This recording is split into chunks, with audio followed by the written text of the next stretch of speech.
Hi hello नमस्ते. मी मनीषा पुन्हा एकदा आपल्या नवीन ब्लॉगमध्ये तुम्हा सर्वांचं मनापासून स्वागत करते.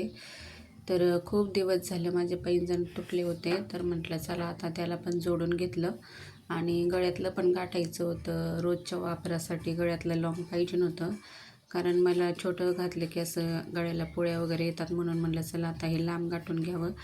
म्हणून आलो होतो आम्ही आणि आमचं काही काम पण होतं, मुलींच्या पण घड्या नीट करायच्या होत्या, त्याच्यामुळं आलो होतो. तर आता इथं दीदीच्या घड्याळाला सेल बसून घेतो. तर प्रज्ञाचं पण घडी घरीच राहून गेली, आता ती पण नंतर आणावी लागेल. आता चला इकडनं थोडंसं काही सामान घेतलं, अस्तर फॉल वगैरे, आणि चला म्हटलं जाऊया घरी, कारण पावसाचं वातावरण झालं होतं, आभाळ भरून आलेलं होतं म्हणून, आणि यांना पण जायचं होतं, फोन आला होता, मग त्याच्यामुळं लवकर आम्ही आलो घरी. तर पाहू शकता पावसाचं वातावरण झालं, गाडीवर असल्यामुळं मला काही जास्त शूट करता नाही आलं. तर हे पहा घरी आलो आम्ही, आता तिला देते मी ही घडी, आणि इकडं प्रज्ञाने लगेच तिची घडी आमच्याकडे दिली. तर म्हटलं नंतर बसून घेऊ शेल तुझ्या घडीला. तर चला तुम्हाला मी आता गळ्यातलं दाखवते व्यवस्थित. तर क्रिस्टलच्या मण्यामध्ये ओवून घेतलं, हे मणी थोडेच होते तेव्हा, मग असं थोडंसं लांब लांबच ओवलं. तर रोज वापरण्यासाठी छान वाटतं असं, म्हणून चला म्हणलं असं होऊन घेते. तर यांच्या चालल्या होत्या गप्पा गोष्टी मुलांच्या त्यांच्या.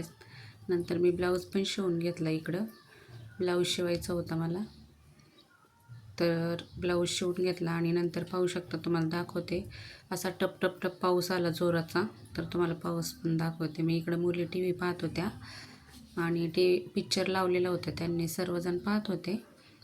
तर मी म्हटलं मी पण पाहत होते, पाहता पाहता ब्लाऊज स्टिचिंग चाललं होतं माझं. तर पाहू शकता तुम्हाला दाखवते मी, पाऊस कसला जोराचा आला आहे, तसं टप टप टप टप पडायला लागलेले थेंब. कपडे होते बाहेर, म्हटलं काढून घ्यावी, तर पहा कसा पाऊस येतो आहे. आणि नंतर मग ब्लाऊज ते शिवून घेतलं. तर पाहू शकता मुली टी व्ही पाहतात, आणि इकडं ह्या वेडिंगचं काम पण चालू आहे, त्याचा पण आवाज येतो. तर पहा का कसा पाऊस येतो. इकडं पण बाहेर पण कपडे होते, पण ते ओलेच होते थोडेसे, म्हणलं राहू दे, आणि सुकलेले इकडे टाकले होते.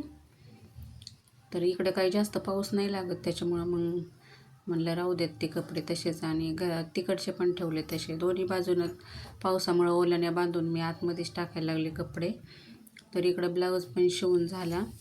तर चला पुढं दाखवते मी तुम्हाला. अशा प्रकारे मी ब्लाऊज शिवून घेतला, आणि नंतर मग चिकनची भाजी बनवली. चिकनची भाजी दीदीने बनवली, मी मच्छी फ्राय केले, भाकरी बनवल्या, चपात्या होत्या, भात बनवला, आणि नंतर प्रज्वलला जेवण पण दिलं. तर हा माझा छोटासा ब्लॉग तुम्हाला कसा वाटला हे कमेंट करून नक्की सांगा. व्हिडिओ आवडल्यास लाईक शेअर सबस्क्राईब करा. तर प्रज्वलला विचारत होते तुला कसं वाटतं जेवण, तर हे पाहू शकता त्याला वाढून दिलं आहे मी. तर इकडे चिकनची भाजी, मच्छी सर्व. त्याला विचारलं कसं लागतंय, तो छान बोलला. तर चला बाय.